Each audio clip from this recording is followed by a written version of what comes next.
আসসালামু আলাইকুম ওরহমতুল্লাহি ওবারাকাতুহ।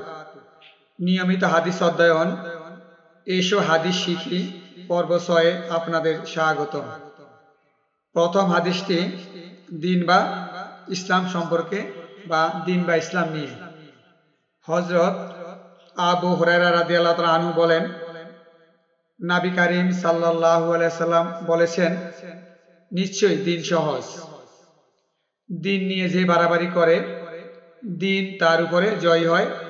কাজেই তোমরা মধ্যপন্থা অবলম্বন করো এবং মধ্যপন্থার নিকটে থাকো, আশান্বিত থাকো এবং সকাল সন্ধ্যায় ও রাত্রি কিছু অংশে ইবাদত সহযোগে সাহায্য চাও। বুখারী শরীফের হাদিস, হাদিস নং ৩৯। উক্ত হাদিসে রাসূলুল্লাহ সাল্লাল্লাহু আলাইহি ওয়াসাল্লাম দিনকে সহজ করার জন্য এবং দিনের ক্ষেত্রে মধ্যপন্থা অবলম্বন করার জন্য বলেছেন। সকাল সন্ধ্যা রাতে নামাজ সহকারে আল্লাহর সাহায্য কামনার কথা বলেছেন এবং সবসময় আশান্বিত থাকার কথা বলেছেন। কখনো কোনো ব্যাপারে হতাশ না হওয়া, দিনের ব্যাপারে হোক আর ব্যক্তিগত কোনো বিষয় হোক।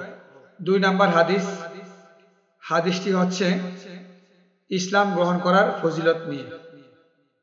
অর্থাৎ একজন কাফের, মুশরিক বা যে কোনো ধর্মের লোক যদি ইসলাম গ্রহণ করে, ইসলাম গ্রহণ করার ফজিলত কি, তার জন্য কি কি কল্যাণ রয়েছে তা উক্ত হাদিসে বর্ণনা করা হয়েছে। হযরত আবু সাঈদ খুদরি রাদিয়াল্লাহু তাআলা আনহু বর্ণনা করেন যে তিনি আল্লাহ রাসূল সাল্লাল্লাহু আলাইহি সাল্লামকে বলতে শুনেছেন, বান্দা যখন ইসলাম গ্রহণ করে এবং তার ইসলাম উত্তম হয়, আল্লাহ তাআলা তার পূর্বের পাপসমূহ ক্ষমা করে দেন। অতঃপর শুরু হয় প্রতিফল, একটি পূর্ণের বিনিময়ে ১০ হতে ৭০০ গুণ পর্যন্ত, আর একটি পাপ কাজের বিনিময়ে ঠিক ততটুকু মন্দ প্রতিফল।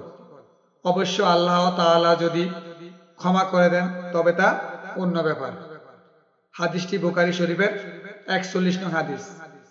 এই হাদিসে আল্লাহ রাসূল সাল্লাল্লাহু আলাইহি ওয়াসাল্লাম বলেছেন, কোনো ব্যক্তি যদি ইসলাম গ্রহণ করে এবং তার ইসলাম যদি উত্তম হয়, সে যদি কেবলমাত্র আল্লাহর সন্তুষ্টির জন্য, পরকালে নাজাতের জন্য, পরকালে মুক্তি পাওয়ার জন্যই ইসলাম গ্রহণ করে থাকে, অন্য কোনো নিয়ত, অন্য কোনো উদ্দেশ্য না থাকে, তাহলে আল্লাহ পাক রব্বুল আলামিন তার পূর্বে সমস্ত গুনাহ খাতা কি করেন?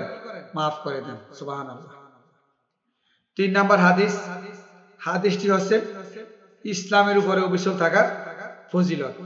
হাদিসটি হযরত আবু হুরায়রা রাদিয়াল্লাহু তাআলা আনহু কর্তৃক বর্ণিত। আল্লাহ রাসূল সাল্লাল্লাহু আলাইহি ওয়াসাল্লাম ইরশাদ করেন, তোমাদের মধ্যে কেউ যখন উত্তম রূপে ইসলামের উপর প্রতিষ্ঠিত থাকে, তখন সে যে আমলে সালেহ করে তার প্রত্যেকটির বিনিময়ে ৭০০ গুণ পর্যন্ত পূর্ণ লেখা হয়, আর সে যে পাপ কাজ করে তার প্রত্যেকটির বিনিময়ে তার জন্য ঠিক ততটুকুই পাপ লেখা হয়। বুখারী শরীফের হাদিস, হাদিস নং ৪২। ৪ নাম্বার হাদিসটি আমল নিয়ে, অর্থাৎ কোন আমলটি আল্লাহ তাআলার নিকট সবচেয়ে বেশি পছন্দনীয়, কোন আমলকে আল্লাহ সুবহানাহু ওয়া তাআলা সবচেয়ে বেশি পছন্দ করেন। হযরত আয়েশা রাদিয়াল্লাহু তাআলা আনহা হতে বর্ণিত, নবী করিম সাল্লাল্লাহু আলাইহি সাল্লাম একবার তার নিকট আসেন। তার নিকট তখন এক মহিলা ছিলেন। আল্লাহ রাসূল সাল্লাল্লাহু আলাইহি সাল্লাম জিজ্ঞেস করেন, ইনি কে? আয়েশা রাদিয়াল্লাহু তাআলা আনহা বললেন, উত্তরে বললেন, অমুক মহিলা। এই বলে তিনি তার সালাতের উল্লেখ করলেন। আল্লাহ রাসূল সাল্লাল্লাহু আলাইহি সাল্লাম বললেন, থামো, তোমরা যতটুকু সামর্থ্য রাখো ততটুকুই তোমাদের করা উচিত। আল্লাহর শপথ, আল্লাহ তাআলা ততক্ষণ পর্যন্ত সওয়াব দিতে বিরত হন না যতক্ষণ না তোমরা নিজেরা পরিশ্রান্ত হয়ে পড়ো। আল্লাহর নিকট অধিক পছন্দনীয় আমল সেটাই যা আমলকারী নিয়মিত করে থাকে।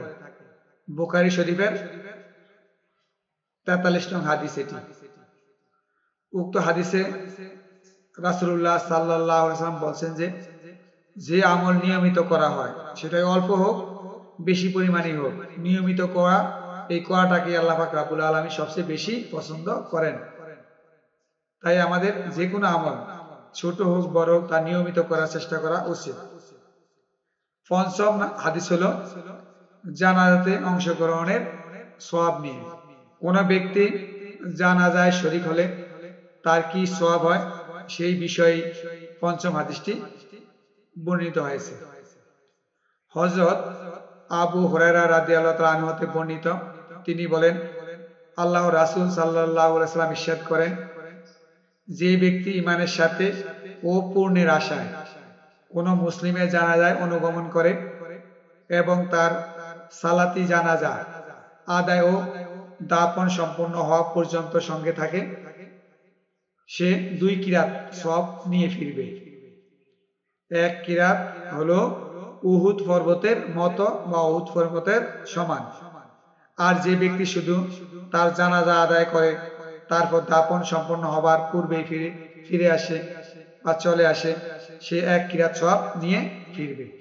বুখারী হাদিস নং 740। উক্ত হাদিসে রাসূলুল্লাহ সাল্লাল্লাহু আলাইহি ওয়াসাল্লাম বলেন, কোন ঈমানদার ব্যক্তি যদি সওয়াবের আশায় কোন জানাজায় অংশগ্রহণ করে, জানাজা সম্পন্ন হবার পর দোয়ায় শামিল হয়, তারপরে ফিরে আসে, তার জন্য 2 উহুদ পরিমাণ সওয়াব রয়েছে। ওই ব্যক্তি অর্থাৎ ওই ব্যক্তি 2 উহুদ পরিমাণ সওয়াব নিয়ে ফিরে আসে।